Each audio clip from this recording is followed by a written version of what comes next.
is a good thing because shit, that's like saying we gotta be nice and say thank you to somebody that enslaved us for 400 years.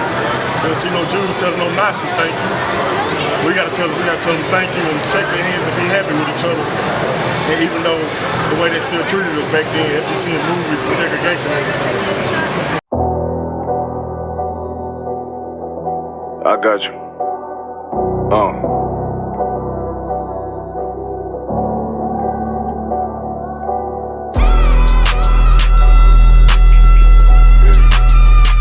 Let it ride real quick. Look. City eyes, it's time to bogart. My God, a real nigga, cause he wasn't no flaw. Posted on the corner like a watchdog. Family secure, got that shot in the closet by the ball. Well, first of all, I'm a Bahamian, so Okay. We don't necessarily celebrate U.S. holidays. Right.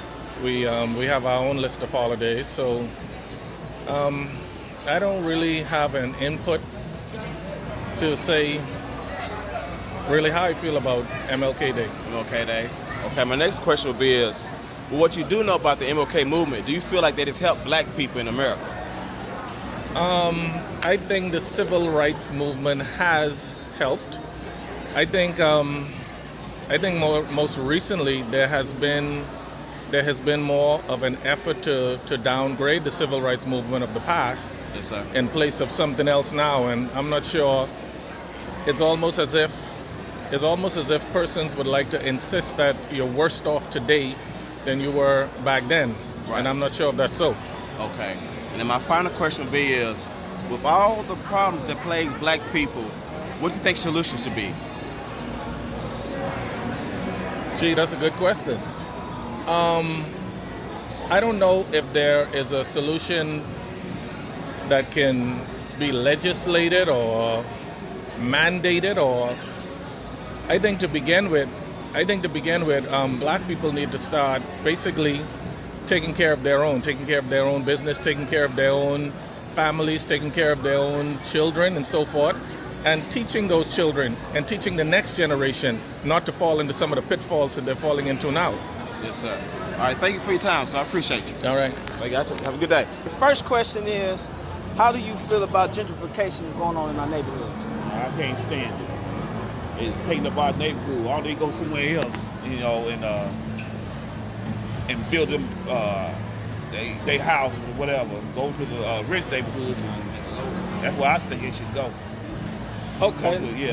Go to Brentwood somewhere. Bell Mead.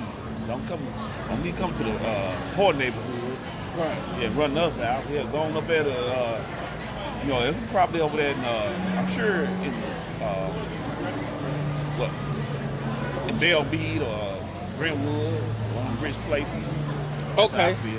So number 2 question is, do you know anything about Jaheim McMillan, the little 13-year-old boy that was shot down by the police in Mississippi?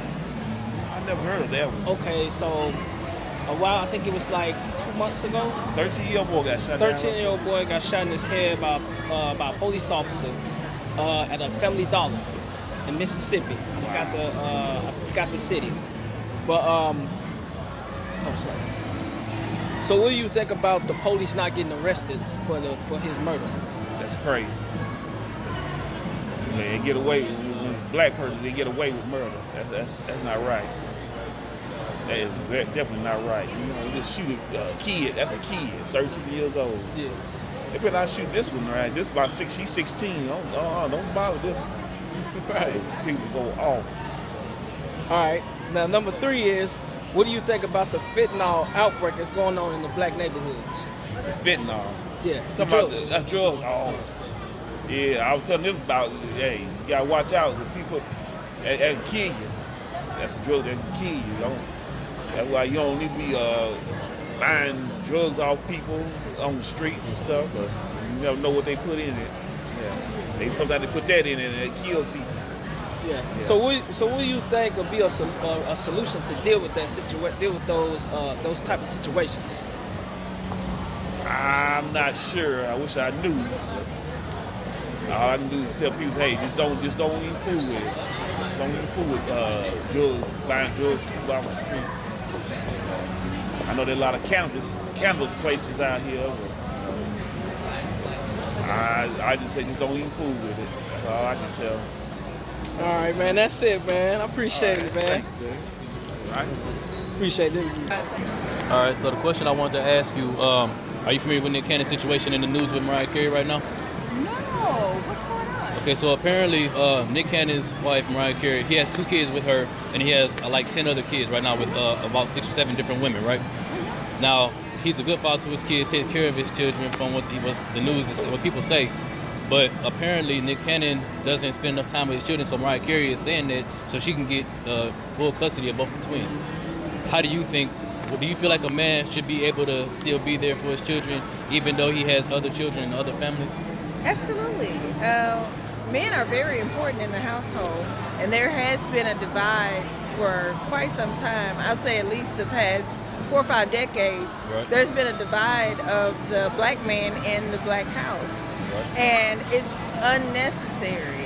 I think it's definitely necessary for him to be there for his children. Right. And for her to have full custody, I don't know. I mean, be fruitful and multiply. I don't know. Yeah, I hear you. All right, my second question, this will be the last question. This will be the last question. What do you think about how integration has affected the black household as far as the black man is concerned with his relationship with the black woman? There's no wrong answer, sis. It's just your opinion.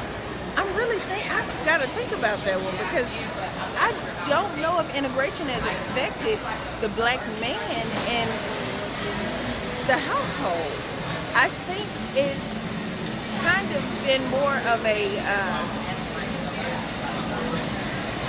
divide that we were unaware of. I don't think it was necessarily integration. I think there were certain things put in place that caused the black man to divide as far as this strong black woman movement. We don't need a man. Oh, I need a man. Somebody about to take this trash out. Right. You know, so I think we have to pick and choose our battles. Right. I don't necessarily think integration has played a part in the divide of the black man. We have to understand where issues lie. I don't necessarily say that it was integration. I think there were a lot of things that played a part. Maybe integration was one of them and we were unaware. But I mean, women have to understand that we need men. Right. Black women especially. We need men. We need our black brothers, our black brown brothers. I mean, well, real quick, can I ask you one more question? Real quick one. What do you think is a good solution to fix the divide between the black man and the black woman? Now that is a great question. I don't know if I have that answer. Honestly, being aware of one another. Sometimes it just takes as much as being aware. Be aware of a black man and the black man's struggle on this land, and be aware of a black woman and our struggle on this land. Sometimes we can kind of disappear to one another. Right. And it makes no sense to me because a black woman is going to birth a black man. But we can't choose a black man, or we can't, you know, or vice versa. A black man can't choose. They say, Lord help, a nigga get a little money and get a white girl. I'm just saying, hey, but sometimes it's true, sometimes it's not.